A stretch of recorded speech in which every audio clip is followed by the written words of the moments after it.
Bonjour tout le monde, je suis Mathieu Roy, je suis conseiller en redressement financier et syndic autorisant d'insolvabilité.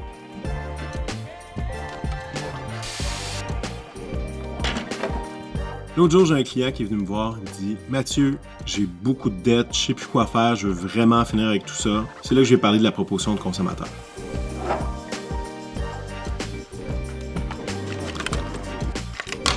En gros, la proposition de consommateur, c'est un processus légal par lequel on rembourse en partie nos créanciers en fonction de notre budget mensuel. Avant que vous me demandiez c'est quoi la différence entre une proposition de consommateur et une faillite, laissez-moi vous donner des exemples concrets de cas de proposition.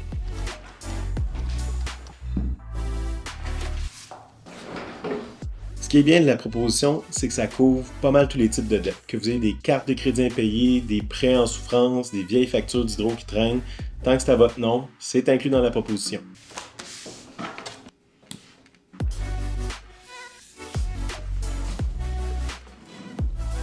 Si je prends des chiffres au hasard, disons que j'ai 5 000 $ de carte de crédit impayée, 10 000 $ de prêts en souffrance, j'ai des impôts pour 8 000 $, puis Hydro-Québec, un arrérage de 700 $, on parle de 23 700 $. Avec un tel montant, c'est certain que les créanciers vont vouloir être payés rapidement et le téléphone va sonner. C'est là que la proposition de consommateur prend tout son sens, notamment en arrêtant toutes les procédures d'exécution des agences de recouvrement. Vous allez rencontrer un syndic qui va vous faire un budget mensuel dans lequel le paiement de proposition va s'insérer, puis ça va vous faire un seul paiement unique par mois au lieu d'avoir à payer plusieurs créanciers. Bon, une petite fringale, on va aller se prendre un lunch.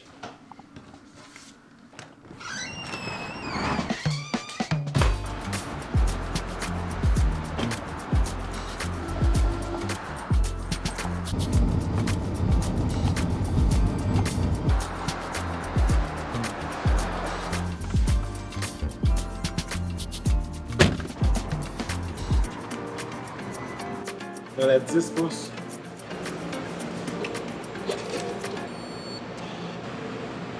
OK, mais concrètement, de quoi ça a l'air une proposition de consommateur? Je vais vous expliquer ça.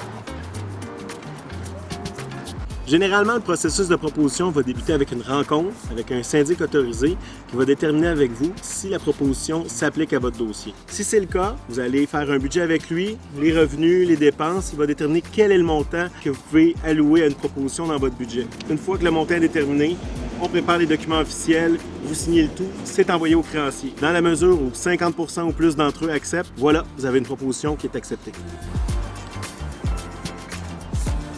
Au niveau des avantages, clairement le majeur, c'est celui qu'on peut conserver tous nos actifs. Également, un seul paiement à faire par mois, seulement votre mensualité à verser au syndic. Au niveau des désavantages de la proposition, un des éléments, c'est que c'est plus coûteux que la faillite, ça dure plus longtemps et ça pourrait être refusé par les créanciers malgré que c'est très rare. Si vous êtes rendu jusque-là dans la vidéo, c'est probablement que la proposition vous intéresse. Si vous n'êtes toujours pas certain que ça s'applique à vous, n'hésitez pas à nous contacter. Ça va nous faire plaisir de vous conseiller. Puis en plus, la première consultation est gratuite.